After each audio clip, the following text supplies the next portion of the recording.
It's Friday here at Cape Ann. Today, as always, we're going to talk to the Gloucester Daily Times and the Manchester Cricket. We're going to talk with Erika Brown, publisher and editor of the Cricket, with a special guest, Sarah Wolf. She is the chair for the Manchester Essex Regional School Committee. And Heather, you had a great chat with them, right? Yes, the Manchester Essex School Committee voted on Tuesday night on how this year's school would begin. School is starting on September 16th, and they're going all remote. And Sarah will describe all the issues around that. Sarah, what did you decide last night at the school committee meeting? Yeah, so last night at the school committee meeting, we decided to start the year in K-12 all remote. With a model that will prioritize in-person learning for students with high needs and special education students. What is that going to look like, Sarah, in terms of like what can parents and children expect on, it's going to be September the 16th, Wednesday, September the 16th, correct? Yes. So we're starting on Wednesday, September 16th, and students will log on remotely, and they can expect their day to look very similar to a regular school day, but it will just be remote. So we heard a lot from parents about one of the concerns, and there were a lot of concerns in the spring because of course we had to switch to remote so quickly, and teachers were really unprepared and had to sort of leave their classrooms with all their materials behind and didn't have a plan in place. But they've been working really hard all summer, and what we've heard from people is that they really want a typical school schedule, so that's what we're trying to provide. So for all the students, they should log in and they'll have a typical school schedule of activities throughout the day. I would love to hear a little bit more about, they've been working really hard all summer. Have they been sort of addressing, trying to make this whole remote learning experience more effective? I think they started in the spring when they were really in the thick of it. And then Julie Riley, who's our director of curriculum and technology, has put together a really, really strong professional development program for the teachers to start accessing now. And then, of course, in those first 2 weeks when they've had time to devote solely to their professional development, it's all going to be focused on remote learning. And we knew that even if we were going to be in a hybrid model, that a big part of the program would have to be remote. So they've been working on this from the beginning. Has the state provided any sort of programs, or is there any like better educational tools that are coming from on high? We haven't had a lot from the state, although there is going to be, so our program, as I just described, is going to really be like a typical school day. So we call that synchronous learning, which means that everybody is logging in at the same time and doing basically the same thing. Not that they'll be necessarily sitting in front of a screen the entire time, but they'll be doing the same kinds of activities. The state is providing a completely asynchronous program. So if parents want to access that instead, that is an option for them. If it works better for their family to have kids do their work on their own time, instead of sticking to the school day, they can access that. What about the teachers? Where are the teachers in this sort of situation? Are they at the school site, and are they sort of connecting with the students, or are they in their own space as well? So the plan is that once the school year starts, the plan is that the teachers will be working out of their classrooms. So that will make it, I think, easier for the teachers because they'll have access to all of their materials and all the technology at school. And then when we can get students back into the building, it should flow pretty seamlessly. So that's our plan. It'll also feel more natural, I would imagine, for the students as well, and be a little more sort of predictable and consistent. I think so, and that's what we're really going for, is the consistency. One of the issues we found when we were exploring the hybrid model was that it was really not going to be a consistent program, because even from the program design, which would be 2 days on and then 3 days at home, or well, either Tuesday and Wednesday in school or Thursday and Friday in school. So from the very beginning of the design of the program, it's inconsistent. But then also we know that if we were in the hybrid model, because of the efficiency of our school district, we run a very tight ship. So we have not a lot of extra teachers, and we have not a lot of extra space. So we know that in the hybrid model, we know that 20 to 30% of our teachers are unable to actually teach in person due to health concerns. And so it would really be very difficult for us to maintain that. And then if people are out sick, or if we have to close for a quarantine, we would just have to shut the whole thing down. So we envision that it would be like a lot of rolling shutdowns, sort of similar to when you're waiting to find out if you have a snow day. It would almost feel like every morning you're waiting to see if you're actually going to be able to go to school or not. So we just thought that would really create a lot of anxiety for children and families. I think also it's funny you bring up students being sick, but teachers too. You don't have a deep bench with teachers, so if a teacher is ill or you know, God forbid, gets the virus, what's the substitute teacher picture like? I would imagine that it's hard. Right. We don't have a lot of extra teachers, and we have a very hard time getting substitute teachers in a normal year. And right now, with the COVID situation, there are not a lot of people lining up to want to come into a school and do substitute teaching. So, and you have a really good point, because we're worried, of course we're worried about people getting COVID, but we also wouldn't want anybody coming to school with any kinds of symptoms, and that's actually in the guidance. So if you have a stuffy nose or a sneeze or a cough, you shouldn't be coming to school, and that would very quickly cause problems for us. I can imagine. I understand there are a lot of costs, and that came into this formula also in moving to the hybrid model. Do you want to talk about that a little bit, Sarah? Yeah. So the cost for the hybrid model is running right now in our estimates around $1.7 to $2 million, all of which would have to come out of our reserve funds, because we don't have any extra money in our operational budget. And we had already had a very tight budget, which was already dipping into the reserve funds.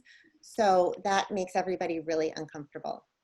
The remote option also will cost us some money. I think the estimate is around $600,000, but we are expecting to get maybe between $500,000 and $600,000 back in grant monies from the federal and state government, but none of that's really guaranteed yet at this point, so we're not sure. So yeah, the hybrid model is much more financially expensive than the remote model, but I think really the true cost is the cost to our students. Like, you think about the monetary cost, but those kids, I think, would really suffer in the hybrid model. I've been listening, you know, when I am able to listen in on the student, the school council meetings this summer, it's been very apparent to anyone in the audience to these meetings that the school district and the committee has been trying to do deep dive planning and deep dive research into what are all the implications of COVID and coming back to school. And they've been doing it at this extreme, very diligent pace. And every single step has no clarity from the state on what it means financially or what the support is going to be from the state. And my impression as an audience member is that it's not that the state doesn't want to give it. It's not like the state is saying, oh, you're on your own. But it's really that there's no clarity at all. And so I can only imagine, I was confused. I was really confused as to what was going on. And I also know that parents really wanted to have a hybrid model, and they wanted a hybrid model to work. Can you tell me why that, you know, talk about the hybrid research and this summer and why you went so deep into hybrid options? Yeah, I mean, the state asked every district to present 3 plans. So we had to look at what it would look like to have all of our kids back in school, what it would look like to have a hybrid model, and what it would look like to be all remote. So we took the everybody in school off the model. I'm sorry, we took the everybody in school model off the table pretty quickly, because we just really can't fit all of the kids in our schools. So then we really focused on the hybrid model and the remote model. And we really were able to focus a lot on the professional development for the remote model, because we always knew that that would be part of hybrid teaching. So that was good. And then we heard from parents. We did a survey and we heard from parents, and we realized that 80 to 85% of parents, depending on the grade level, really, really want their kids back to school. And we honor that. We understand, we're all parents on the school committee right now. We all want our kids back in school too. So we really wanted to make sure we were leaving no stone unturned and trying our best to make that model work. And I think all of us have gone on, it's been kind of a roller coaster. And so sometimes we'd hear one thing and we'd think, oh my gosh, this is so great, we can definitely make this work. But then you hit another brick wall and realize that maybe it won't actually work out so well after all. So we've really run the gambit, and it's been a lot. There's a lot of information coming at us all the time. But in our most recent meetings, we heard from the middle school and the high school principal about their plans, and then we heard about the elementary model and what that would look like in a hybrid, and then that was what brought us to the vote last night. So I am understanding that this will be reviewed monthly, Sarah, is that right? That is what that was what was proposed in the motion, that we would revisit this monthly, and we'll look at the health metrics, and we'll look at the state of the state, and we'll look at whether the state has figured out how to contribute financially. So we'll look at all these things and revisit, yes, monthly at least, I think, and that might get tweaked a little bit, I'm sure, as our superintendent will put together her final plan to send to the state by the 18th. So it will definitely be at least monthly. I think we all really want to get back to school, so we're all going to keep looking at it, but we're not going to do it until it's safe and feasible. So I think I feel like we could make the buildings pretty safe for the kids and the students, and that, of course, safety is an issue, but the other big issue was the ability to be able to actually implement this program. And with our staffing and our space needs, it seems like the program is not really feasible.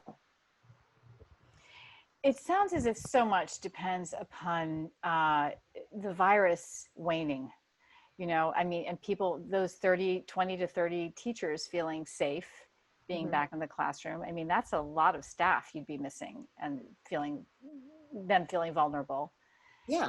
And so it sounds as if, so what would happen at the end of the month to change things drastically for this program? Yeah, I'm not sure we know exactly. The state has offered some metrics. They came out with a new map the other day. Some of the other school districts have come up with their own metrics. We've been working, we have an advisory board that's been meeting weekly for the last 4 or 5 weeks. And we have both of our representatives from our local Board of Health. So we've been working closely with them to try to figure out what is going to be safe and healthy for our communities. It's deceiving because in Manchester and Essex, we've had very few cases. But if you look at all of Essex County, we've had quite a few cases, and Essex County is looking pretty bad compared to the rest of the state right now. So we just want to make sure that we're keeping everybody safe. Another thing that we talked about was the importance of testing and contact tracing. We don't really have a lot of capabilities for testing and contact tracing right now in our neighborhood. So we want to make sure that all of that is up and running before we put people back to school. I know that, I'm sorry, go on, Erika. I was just going to say, I've heard from people that there is actually a silver lining to all the research that has been going on. There's been a concerted effort with the district to research and really train on remote learning and technology. And there's also been a lot of collaboration between the elementary schools with their principals. I'd love to just sort of hear if that's true. Is that really going on? Has there been any silver linings to this? Yeah, I think definitely. I really think that this whole situation is going to change education for the better in the long run, not just for us, but for everybody. But in our district, we got behind remote learning, not in the spring, but we've been really investigating it very thoroughly lately. So I think that at one of our meetings recently, last week, Julie Riley, our Director of Curriculum and Technology, presented all of the things that she's been working on with teachers and all the professional development that she has planned for the fall.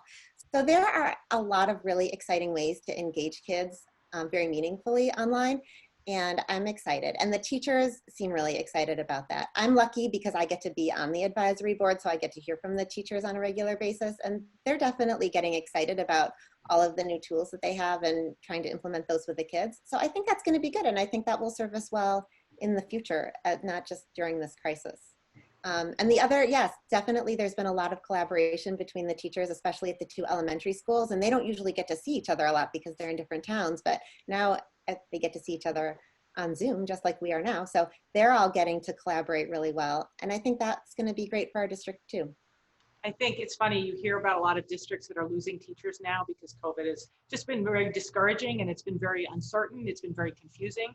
And to hear that our teachers are actually engaged, they're excited, they're really tuning up for this year, and they're working together. It's just fantastic to hear. Yes, yeah, definitely. That's very good news. And how about the families, Sarah? What has been their response to this decision? So it's really mixed. It's funny because at the beginning of the school committee meeting on Tuesday night, we had a letter from one parent who really wanted us to stay remote. And then we had a parent who commented that he really, really wanted us to get the kids back to school. And then we had one parent who said, she just knows we'll make the best decision for everybody no matter what. And I think that kind of sums it up. I think we have people at both ends of the spectrum, and then we have people in the middle who just don't, they trust us to make the best decision. So we're doing our best. I mean, we're a group of 7 volunteers. So we're working hard together with our district and with our boards of health to make the decision that's going to best serve all of our students. It's a really tough place to be. It is a really tough place to be. Yeah, it's just, and as Erika has said a couple of times, it's just so confusing. Mm-hmm. And for all these towns and these committees and these superintendents to have to be sorting through the information, the health information and the fiscal information too, it's really tough. Yeah. One thing that came across, I think that comes across from a lot of the parents, is that they really value the strong educational program that we offer at our schools, and they want to keep that intact. And I think it was very clear from the presentations at the high school, the middle school, and the elementary schools that the best way to keep the program intact and meet the needs of all of the students was to continue in a remote model. Erika, do you want to finish with anything? No, I would just say that, the one thing that we've heard from parents is that they just want clarity. They just want to know what it's going to be, and I'm going to do it. That's overwhelmingly. But anyway, I think this has been fantastic. And so what's next is that next week, I think Pam Bodwin is going to present or submit her formal plan, but there won't be any surprises, I don't think. And that's what's going to happen next. And yeah. Going. Yeah. Also, a couple of other things that are coming up next. One is that the advisory group is working really hard to figure out if we can offer some kind of child care for families. A lot of people with younger children are really they're scrambling to find child care. So that's something that the advisory group is starting to research. And then next Tuesday, we have our next school committee meeting. And before that school committee meeting, there is going to be a town hall style call-in meeting, so people can call in with questions and comments outside of the regular school committee meeting. I understand that everyone has to submit their program to the state. Mm-hmm. Are you anticipating any surprises? I mean, will the state do you basically just need to register your program? The Commissioner of Education, Jeff Riley, has made it really clear that it's a local decision, but sometimes Governor Baker seems like he's saying that he's going to make it more of a state decision, but as far as we know, it's still a local decision. So that's what we've been going with and planning on. Great. Okay. Well, thank you so much, Sarah, for clarifying this and doing all that hard work. Yeah, thanks for having me on today. Yeah. Thank you. Thanks. So Kory, Sarah talked about there being 20 to 30 teachers who would not be able to move to the hybrid model because of health concerns. And that apparently is the number around the country of teachers in school districts who are saying, we would not be able to return to school. So it's just something to think about where, we're looking across the nation at schools trying to do this. And it's really looking almost impossible for schools to move to the hybrid model. And it's expensive, incredibly expensive. Very delicate and complicated situation. Well, we thank the Cricket for that. Then you spoke with Taylor Bradford, as we always do each week, of the Gloucester Daily Times. What were you two talking about this time around? Well, we returned to kind of like an old hot button item, which is the Espresso condominium project in East Gloucester. There's always a little bit of fire around that one. So Taylor talks about there was a 2-day trial this week regarding that property. and that was in Land Court. And then also we talked about Camp Spindrift. Taylor visited the YMCA Camp Spindrift just to sort of see how social distancing is working with these kids. And that's a pretty sweet story. So I hope that you all have had 1, 2, or maybe 3 shots of espresso this week, as there's been a lot to talk about here in Cape Ann. So the first has to do with actually a former Espresso Italian grill over in East Gloucester, over at 116 East Main Street. Now we know that place now, if you drive by it, there's not much to it. It's mainly a vacant building with big metal fences along the side of it. But there's a heated dispute going on between the city and a developer that is looking to build 8 units over as condominiums over in that area. So Paul Bevilacqua is a developer who is looking to build, and after a series of city meetings and such like that, the city council had actually vote against giving them special permits to build, above the zoning ordinances. That was 3 units.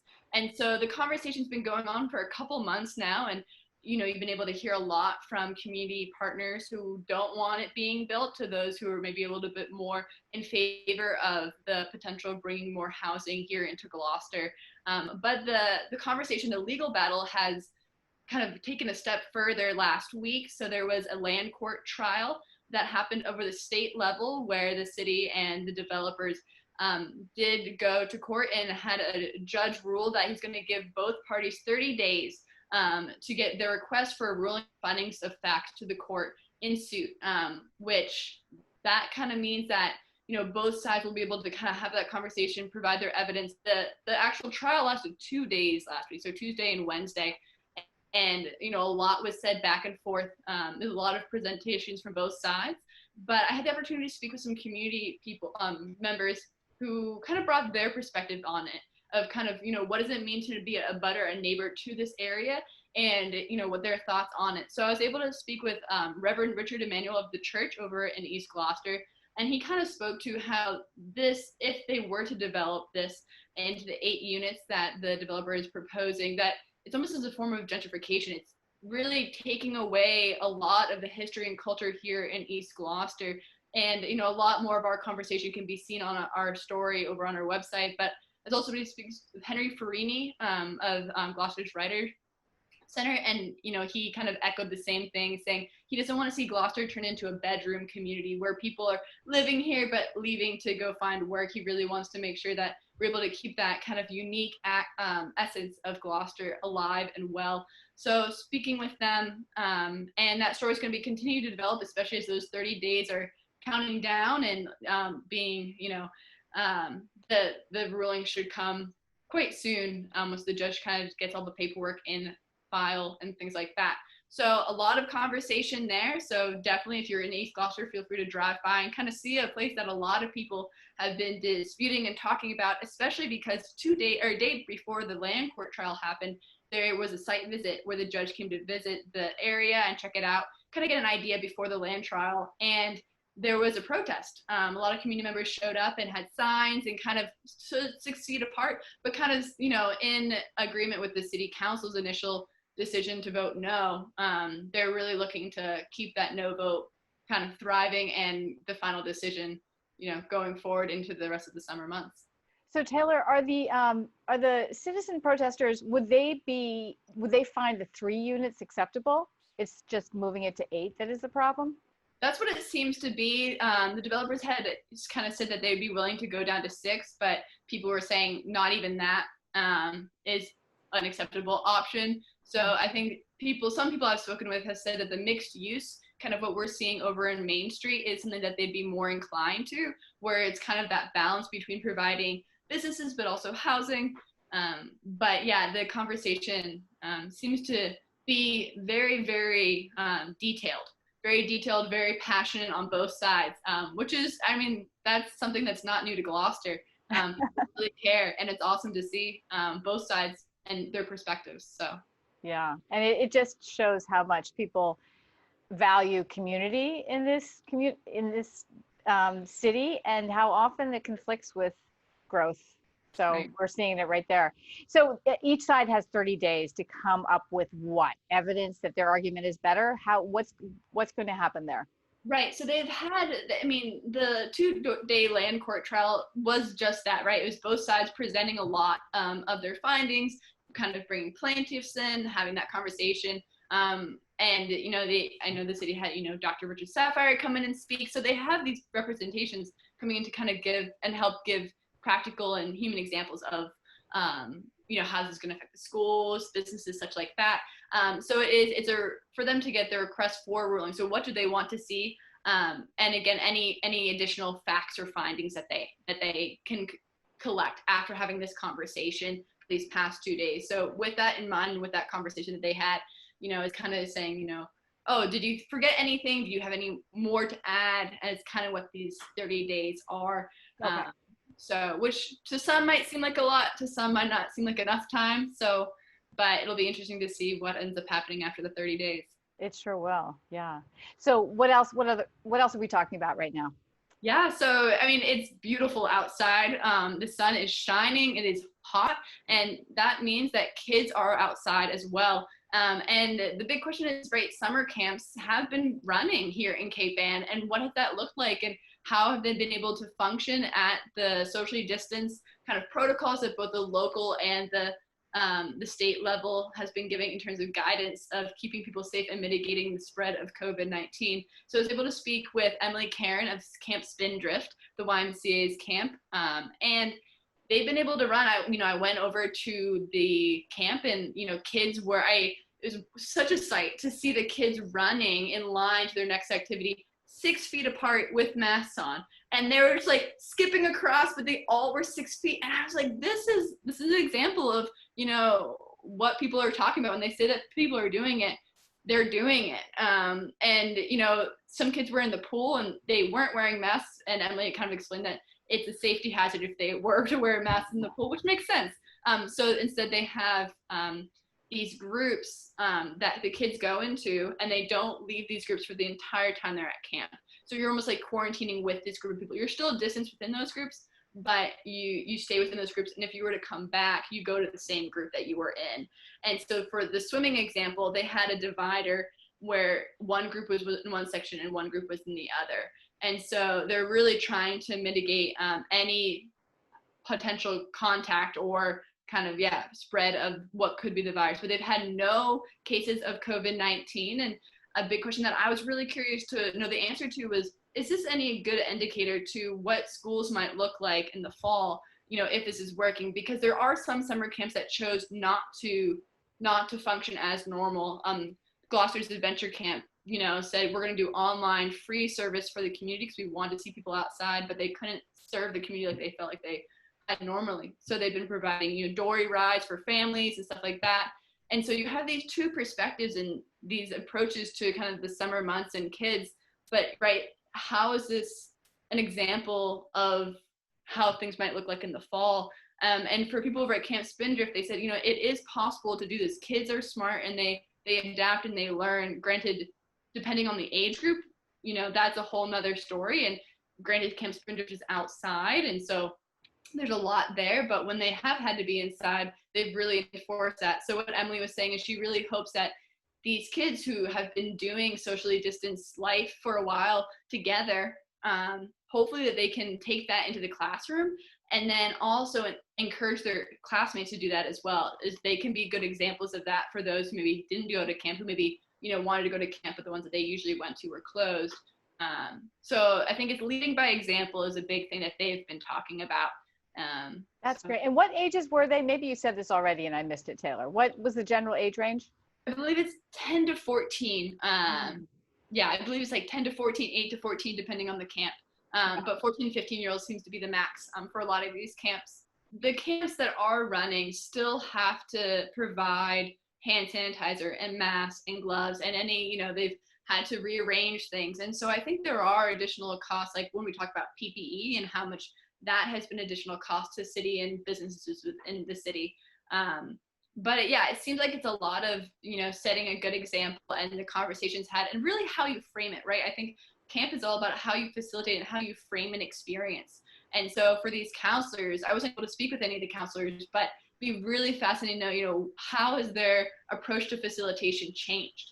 and how have they adapted, how they care and teach these students in the height of COVID. And it seems to be doing well from my brief observation over at Camp Spindrift, but curious to see how it continues. That's great. Okay, I know that you were up really late with the school committee meeting last night, and I want to have this conversation with you next week and recover everything that's happened and review the whole situation. Does that sound good? That sounds great. Really hope you have a great day, Heather, and yeah, stay tuned as more with what the camps indicated might be a solution. We'll see if it becomes a reality with our public schools. Yeah, I think it's really interesting what you learned at that camp. Mm-hmm. Thank you. Bye. Okay, that puts another bow on a week of K-Band today. We want to thank all of our guests this week: Kay Hapshe and Michelle Cohen of Senior Care, Senator Bruce Tarr, Tim and Sue Collins of Rockport Illuminations, Dr. John Doyle of the Gloucester Biotechnology Academy, Jean Hennessy from the Beauport Hospitality Group, Elise and Tucker Smith of Cedar Rock Gardens, and of course, Erika and Sarah. Erika's with the Cricket, and Taylor Bradford of the Gloucester Daily Times. We will see all of you on the other side of the weekend. And don't forget to thank those puppies.